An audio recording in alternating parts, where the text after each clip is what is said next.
Guys, in this video I want to have a quick chat with you about how to manage those big expenses throughout the year, like an annual expense like car insurance, kids going back to school, Christmas, birthdays, etc.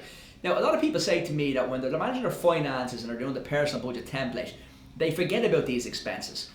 But they come up every single year, especially if you have kids that have been going to school for a few years. You know that every September they're going to go back to school, you need to fund for that maybe in August. You probably know your annual holiday is going to come up once a year. You're going to know when your car insurance is coming up, your home insurance. So we're going to talk about this video is what's called a sinking fund. Okay, so a sinking fund is where you're going to try and make sure that next year you have enough money to pay, let's say, your car insurance up front.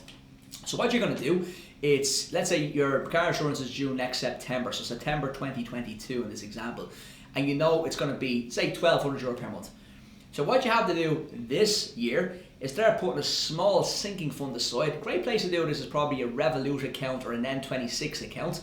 So when you get your wages, you put some money into those accounts and you set up separate sinking funds. In this example, you're going to put €100 a month into your sinking fund for car insurance.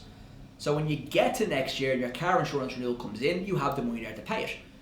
And it's not abnormal to see people have maybe 5 or 6 different sinking funds. So it could be birthdays, Christmases, anniversaries, holidays, insurances.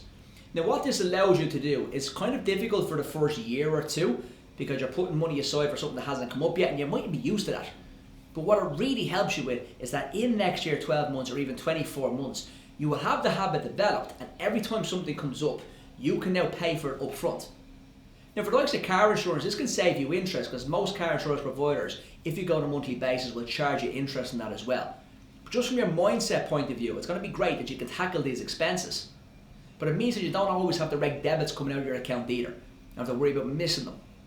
Now the idea here behind sinking funds, the first thing, like always it is for a financial plan, is to have an emergency fund. So make sure you get your emergency fund nailed first, minimum of €1,000, and then you start worrying about your sinking funds. Again, use the likes of Revolut or N26 to do this as well, because it's very easy to set those sub accounts, those sinking funds up on those apps. Hope this adds value. Please comment below it, tag someone you think may need to hear this.